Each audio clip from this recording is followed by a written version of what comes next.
Do you believe in fate? This is the story of a girl I loved. Her name was Rui.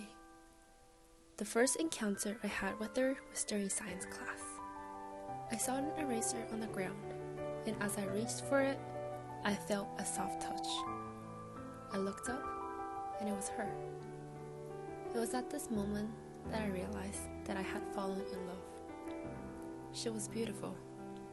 She was very nervous at school, yet I found it adorable. But sometimes I would see kids giggling at her.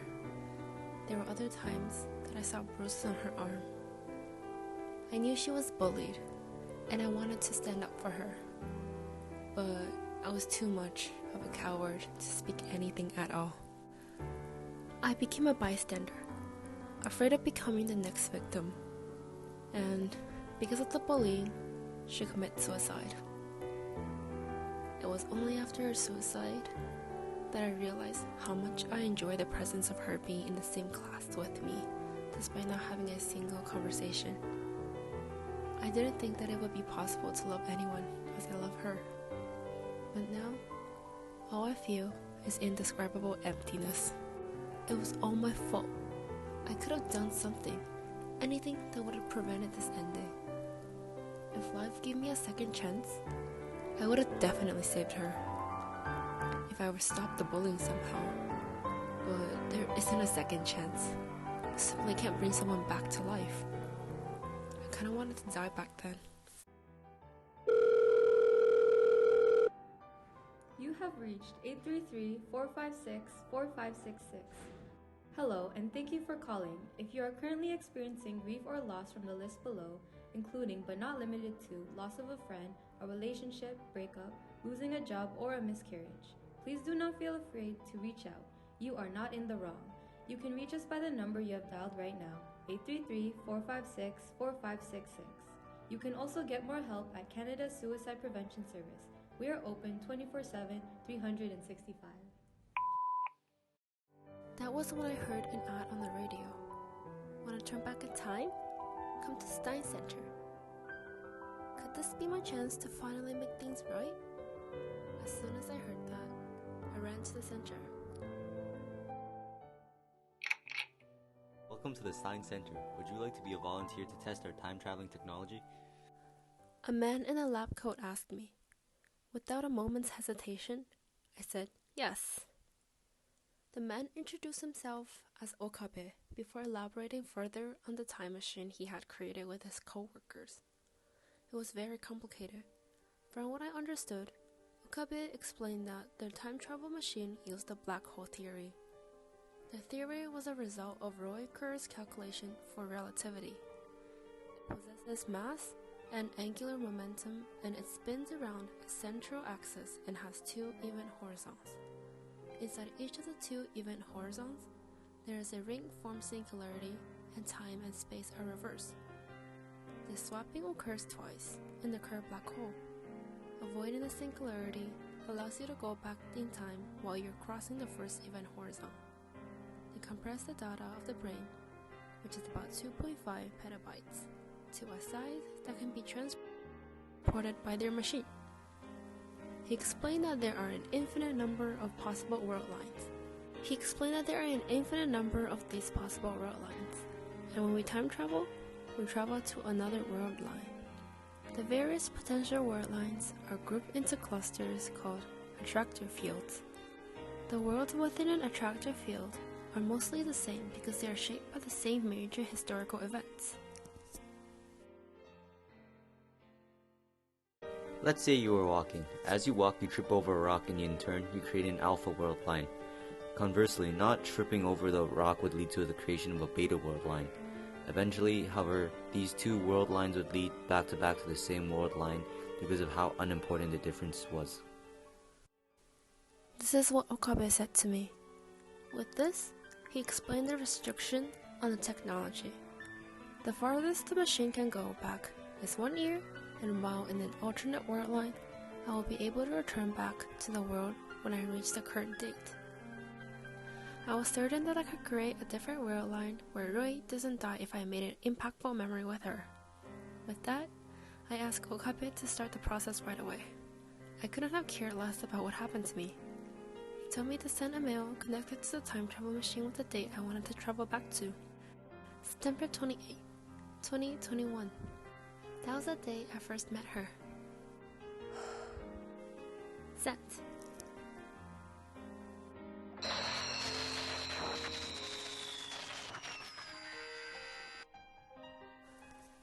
It worked. I checked my phone. 9/28/2021. Perfect. This time, I had to become friends with her, and I had to stop the bullying no matter what. When the eraser incident occurred, I caught the moment and started talking to her about anything, everything. She was reluctant to accept me at first, but from the moment on, I stood up for her whenever I saw her getting bullied. Despite the bruises and cuts, I felt a sense of insurmountable relief knowing that Rui was able to spend each day with less violence. Soon, the bullying stopped. It must be the effort of me standing up for her, I thought. I started seeing Rui approaching me more with a smile on her face. That was the greatest feeling ever. With each passing day and each moment that I got to spend with her, my love for her grew. I hung out with her a few times and even visited her house. Just when I thought everything was coming back together, Rui suddenly stopped coming to school.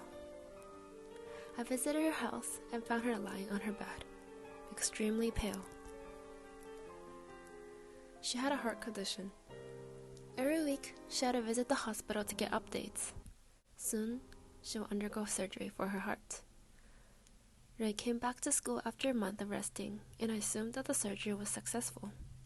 But 2 months later, she began getting weaker again, until one day, she completely stopped coming to school. I went to her house, but she wasn't there. But there was a pink envelope with a letter. Dear Ethan, you're the best friend that I could ask for. You saved me from suffering, and when I was sick, you were there for me. You were always there to make me smile and forget my pain. Time passes by quickly, and I'm sorry that I didn't mention anything about my deteriorating heart condition to you.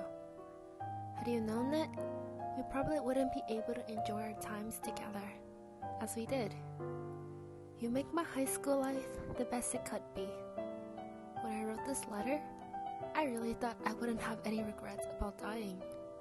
Then I realized I want to spend my future with you, so I decided to go through with the surgery. I love you. I know this is coming out of nowhere, but I really love you. You were my reason for wanting to continue living. Words really cannot express how much I am in love with you. I couldn't bring myself to confess to you because I knew my weakness, and I knew that I didn't have much time left. I don't want to ruin our relationship. And you cannot spend your time dating a girl like me who's going to die soon. That's why I have to tell you through this letter. You must love to the best that you can for both of us. For Rui. I couldn't stop my tears. Where did this go wrong? I didn't even have time to be depressed, and I just traveled back to the original world line.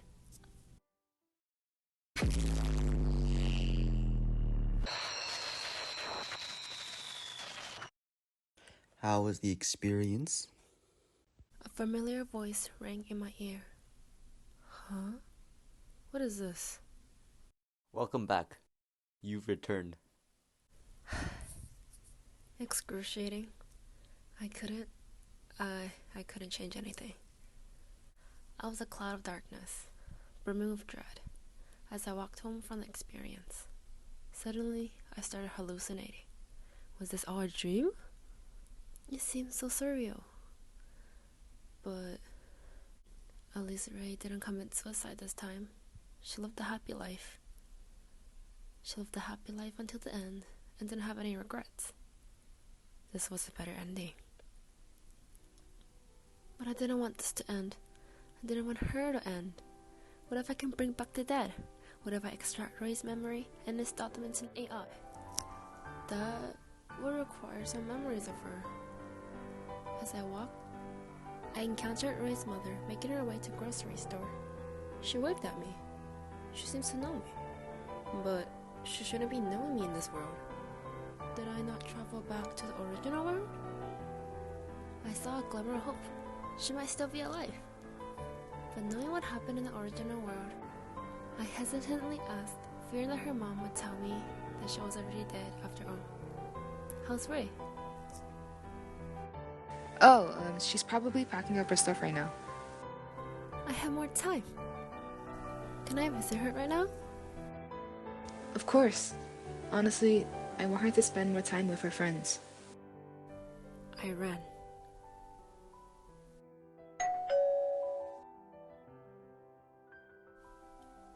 Roy welcomed me. Are you alright? Is there any health condition that you have been diagnosed with, but you haven't told me about? I knew she was going to die. I needed to be straightforward. How did you know?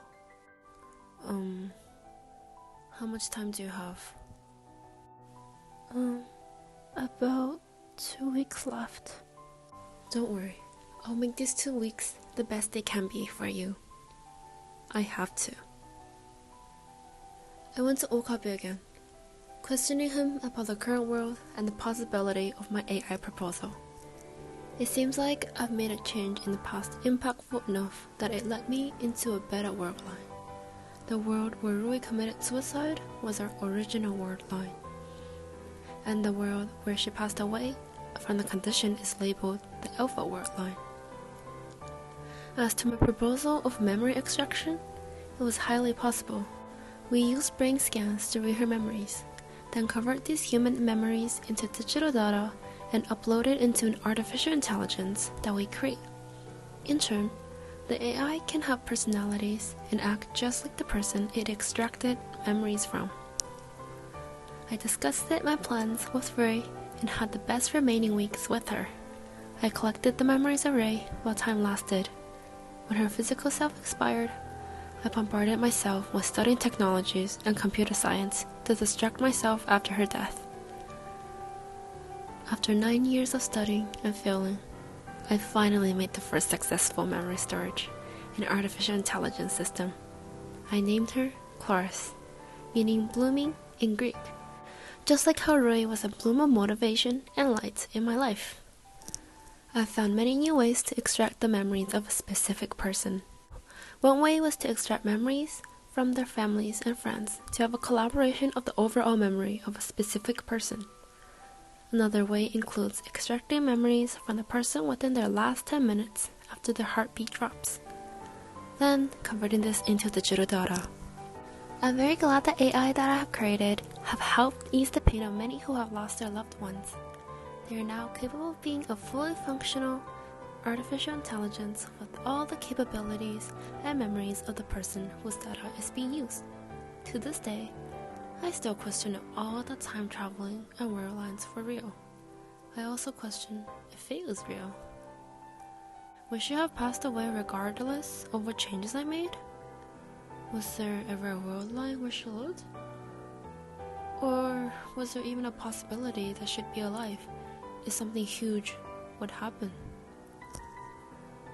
As Ray probably would have put it, I'm not sure whether or not fate is real, but I'm sure you can treasure the present and be grateful that the things didn't end in the worst way possible. The present is the present after all. So, do you believe in fate?